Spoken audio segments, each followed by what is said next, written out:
To Wonderland we go!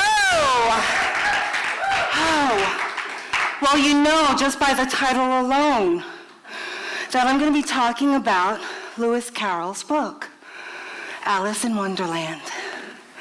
We're going to use that as a primer for this talk today.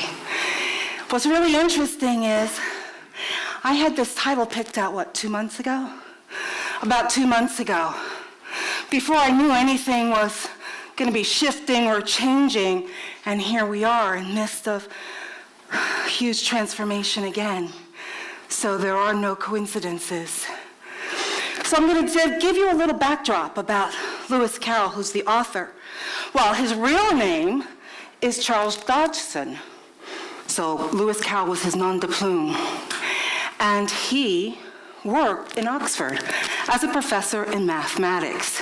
And did you know at that time when you were a professor that you took a vow of celibacy? Yeah, you did. And so sometimes they could use the term reverend because of the vow that they've taken. And so he was known as this kind of very stiff.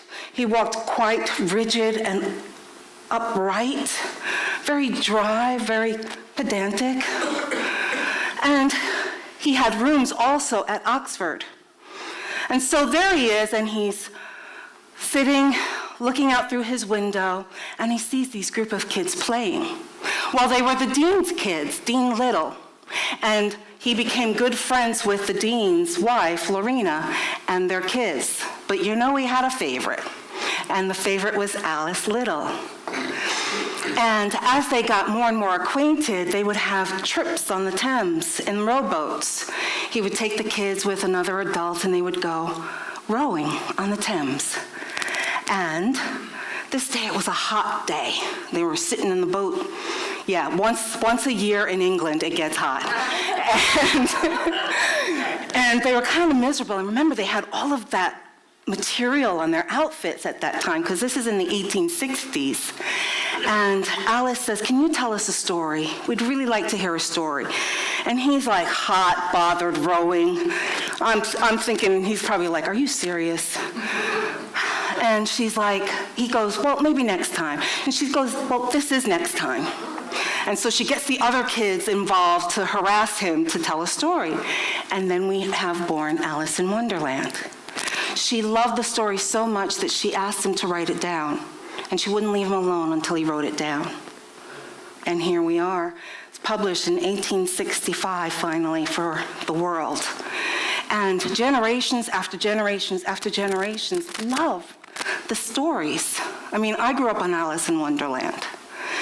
And what I find really interesting is how different it can be looking at it from an adult perspective. From an adult perspective, what we're seeing is that it can be a metaphor for the spiritual journey one takes. Or it could be a metaphor for growing up in the world. Now, here's a picture that I have of Alice. And when you look at that picture, what do you see? Wonder, yes. Innocence, wide-eyed, what can be coming next? Really kind of like a blank canvas. And that's how I imagine her to be before she takes the trip down the rabbit hole. The rabbit hole, we can use that rabbit hole as a metaphor for birthing something new, or we can use it as a metaphor for exploring the unknown. Looking at things from a different perspective, crossing over a significant threshold in our lives. I don't know about you, but when I was a kid, I was always waiting to grow up so I could be the one in charge making these stupid rules that these grown-ups make, right? And then we cross that threshold, and oftentimes we're looking back like, oh, those were the good old days, right? Because we realize what an adult means in the world. And Lewis Carroll has her saying a wonderful quote, which is, "It's no use going back to yesterday because I was a different person then." I was a different person then. Now, wouldn't it be wonderful if we took that into consideration when we are pining for the past? Oh, if I could have done this, if I could have married this person, if I went to this school. We spend an awful lot of time on the what ifs in the past. But we are different people now. Our decisions would have been different now. And so we spend all of that time in the what ifs in the past, and we miss out on what is here and now. So, this next shot here, this is Alice after she's gone through the rabbit hole and has experienced all of her experiences. What do you notice in her expression this time? Contentment. What else? Confidence. Nice. What else? Wisdom. Yes. So there's a depth there, isn't there now? And that's the same for us. When we go through our experiences, we're changed by our experiences. Now, in Alice in Wonderland, some of them were kind of quirky and surreal. Some of them were a little frightening, weren't they? The same as our own lives. But we are changed. So I bring 3 changes to mind for myself. One was when I said yes to the call of ministry.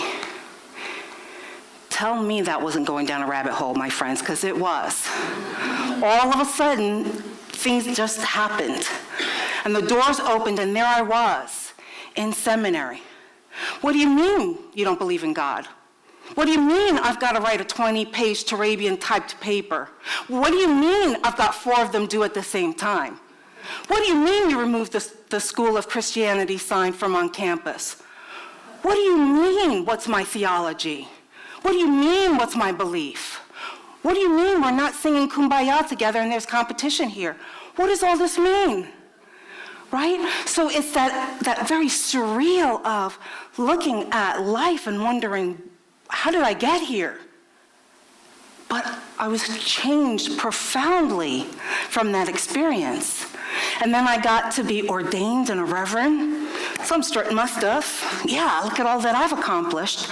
And then I stepped through another rabbit hole as I walked into Unity of Lawrence. Yes, you were a rabbit hole for me. What do you mean you have your own way of doing things? What do you mean? I can love each of you in your own special light. What do you mean that I can hold your divinity regardless of the behavior? How is that even possible? But it is. And I have been changed immensely by this process. Immensely. And so once again, here I am, attempting to go through another rabbit hole by my leaving you. And I don't know what it means. I don't know where I'm going. I don't know what it looks like. I got no plans, my friend. I'm a reverend without a plan. Not something that we enjoy doing, I might add. It's not on our to-do list. But what we know is that when we are in the rabbit hole, when we do go into Wonderland, business as usual doesn't make sense. It doesn't work that way. So in Lewis Carroll, when we look at even some things as food, when Alice consumes food, Carroll demonstrates that growing up comes with unpredictable events and uncontrollable changes. Unpredictable events and uncontrollable changes. I think they call that life. Yeah. Now, in the story, Alice was grown up enough to ask for directions, wasn't she? And when Tweedledee and Tweedledum gave her answers, they were opposite directions, weren't they? And then she met the Cheshire Cat, and she was asking for directions. And what did the Cheshire Cat say? He said, "Do you know where you're going?" And she was like, "Well, no." And he said, "Well, it doesn't matter what direction you take then, does it?" Ha!